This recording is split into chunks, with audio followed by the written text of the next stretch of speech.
Selamat siang, jumpa lagi dengan Denok Ayu Novel.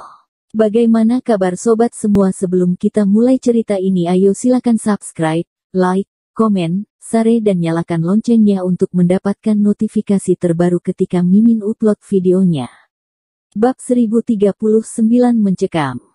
Dalam tatapan intens semua orang, dampak badai besar perlahan bergabung dengan awan di langit, mengembun menjadi awan gelap yang besar. Awan gelap menyelimuti dunia, membuat dunia ini menjadi sangat redup dalam sekejap. Kini sosok Dimas Wu dan Raja Penghancur semakin tak terlihat, dan orang tidak bisa lagi melihatnya sama sekali. Tiba-tiba, tempat besar itu tampak benar-benar hening, dan semua orang tidak bergerak.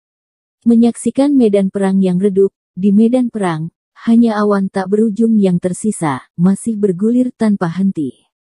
Pukulan terakhir yang menghancurkan bumi ini membuat hati semua orang terkatup rapat, dan semua orang menahan napas dan menunggu hasil akhirnya. Waktu, pada saat ini, terbentang tanpa batas.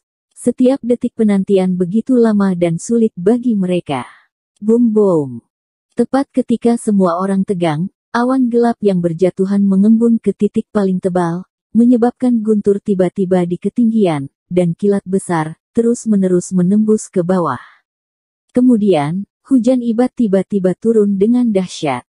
Tetesan hujan lebat, seperti hujan es, jatuh pada semua orang, membuat suara letusan, dan dalam sekejap, tanah tertutup.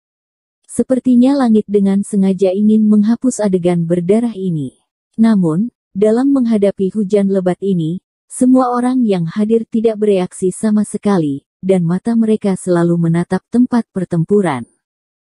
Di bawah guyuran hujan lebat, medan perang yang semula kacau dengan cepat memulihkan kecerahan dan kejernihannya. Pemandangan semua orang akhirnya mulai menjadi jelas. Tapi, ketika mereka melihat medan perang dengan jelas, mereka menemukan bahwa seluruh medan perang ternyata kosong.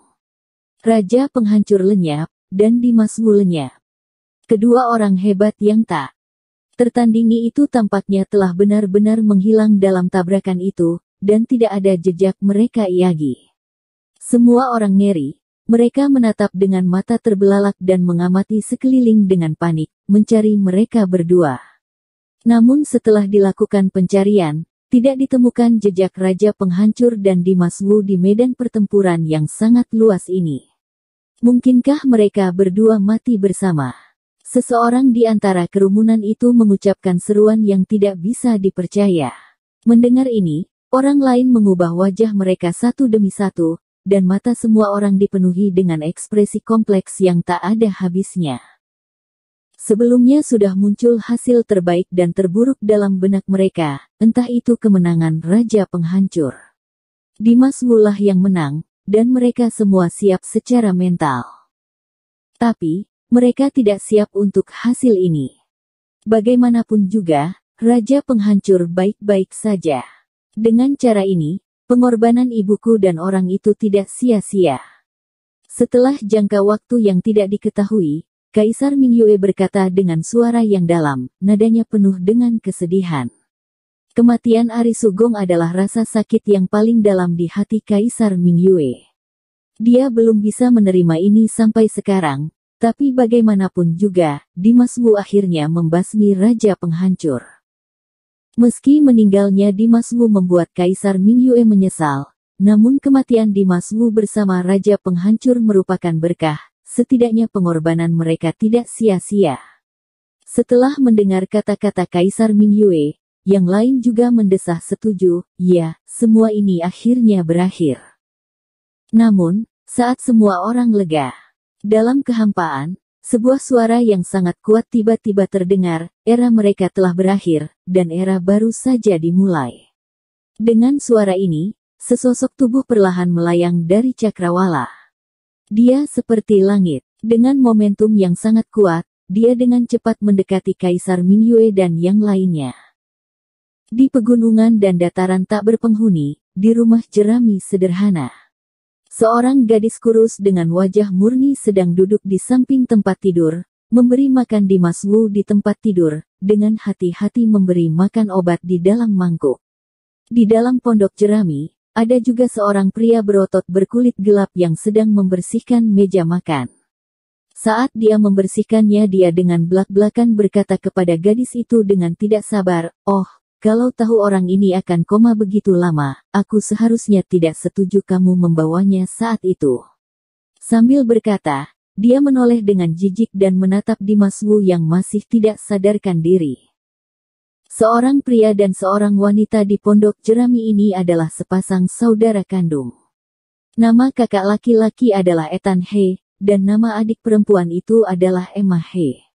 Orang tua mereka meninggal dalam kekacauan perang saat mereka masih kecil. Sejak itu, mereka hidup dalam saling bergantung satu sama lain. Karena telah melihat kekacauan perang yang mengerikan, keduanya telah tinggal di daerah pegunungan yang tandus ini, menjalani kehidupan yang damai tanpa perselisihan. Setengah bulan yang lalu, pada hari hujan, Emma He berada di tepi sungai dan menemukan Dimas Wu tidak sadarkan diri. Emma He yang memang tidak terlalu berkecimpung di dunia ini kaget saat melihat sekujur tubuh Dimas Wu terasa sakit. Ethan He segera menelepon, membawa Dimas Wu kembali ke gubuk jerami mereka, dan kemudian merawatnya dengan baik. Perawatan ini selama setengah bulan. Dimas Wu koma selama setengah bulan, dan tidak ada tanda-tanda bangun. Jika dia tidak bernafas, Emma He akan benar-benar mengira dia sudah mati.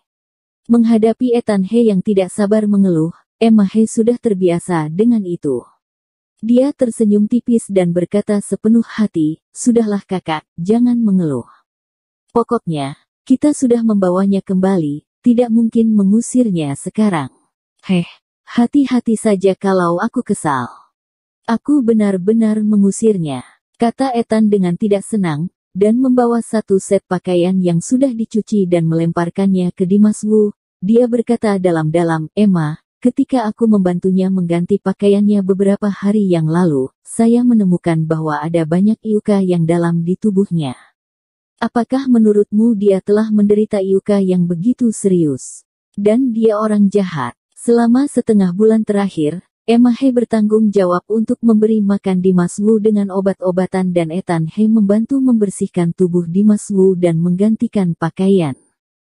Saat Ethan He mengatakan ini, Emma He menatap Dimas Wu dengan serius dan berkata dengan serius, "Menurutku dia tidak terlihat seperti orang jahat." Suara Emma He sangat lembut, tetapi nadanya sangat yakin. Ethan dia mendengar kata-kata itu. Langsung tidak bisa berkata-kata, "Aku harap begitu." Dengan mengatakan itu, Ethan dia sepertinya telah memikirkan sesuatu tiba-tiba, dan percakapan berubah. Ia lalu berkata, "Ngomong-ngomong, pertemuan pengangkatan Raja Baru, yang telah membuat banyak keributan baru-baru ini, akan segera dimulai. Saat waktunya tiba, haruskah kita pergi dan melihatnya?" Selama setengah bulan Dimas Wu koma, beberapa peristiwa besar yang tersebar luas terjadi di benua ini. Salah satunya adalah di Gunung Tianling, tiba-tiba berubah menjadi iblis jahat yang besar. Dia memiliki seni bela diri, mengendarai taoti yang ganas, memegang pedang ajaib, membunuh orang dan segalanya. Semua orang yang melakukan kontak dengannya, semua mati di bawah pedang ajaibnya. Bahkan Kaisar Mingyue, pemimpin tertinggi Gunung Tianling, dan ratusan prajurit dan jenderalnya tewas di tangan iblis besar ini. Yang kedua adalah Raja Penghancur, penguasa terkuat di benua ini, melangkah maju dan melawan iblis selama ratusan periode untuk mencegah iblis itu terus membunuh orang yang tidak bersalah. Raja Penghancur dan iblis besar itu mati bersama dan berkorban secara heroik. Yang ketiga adalah apa yang dikatakan Ethan He, Raja Baru mengambil alih jabatan. Setelah kematian Raja Penghancur, bawahan dan ahli strateginya yang terkuat mengandalkan otak yang pandai. Dia menonjol dari kerumunan dan menjadi Raja Baru berikutnya yang disebut-sebut oleh semua. Dan 2 hari lagi, adalah hari Raja Baru menjabat. Dalam rangka memperingati pengorbanan heroik Raja Penghancur, Raja Baru memutuskan untuk mengadakan pertemuan pengukuhan Raja Baru lusa. Ia akan bertemu dengan seluruh rakyat pada hari ia resmi menjabat.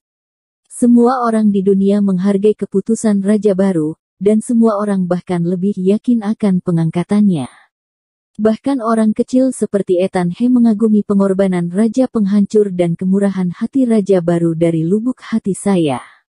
Emma He memberi makan Dimas Wu dengan acuh tak acuh, sambil berbisik dengan suara rendah, pertemuan yang begitu megah, bisakah kita orang kecil seperti ini? Ethan, dia langsung berseru, kamu tidak mengerti ini, Raja Baru kita adalah tuan yang mudah didekati. Dia secara khusus menyelenggarakan pertemuan seperti itu untuk mengirim Raja Penghancur dengan semua orang rasa terima kasih pengorbanan besar Raja Penghancur untuk rakyat biasa. Ketika Ethan He mengatakan ini, ada ekspresi yang sangat bangga di wajahnya, seolah-olah dia sedang memamerkan idolanya. Namun, Dimas Wu yang terbaring tak sadarkan diri di ranjang setelah mendengar sebutan Raja Penghancur merasa terstimulasi, dan tiba-tiba ada gerakan. Bersambung. Terima kasih kepada kalian yang telah menonton video ini. Jangan lupa tekan tombol subscribe-nya dan nyalakan notifikasinya untuk mendapatkan video-video seru lainnya dari Denok Ayu Novel.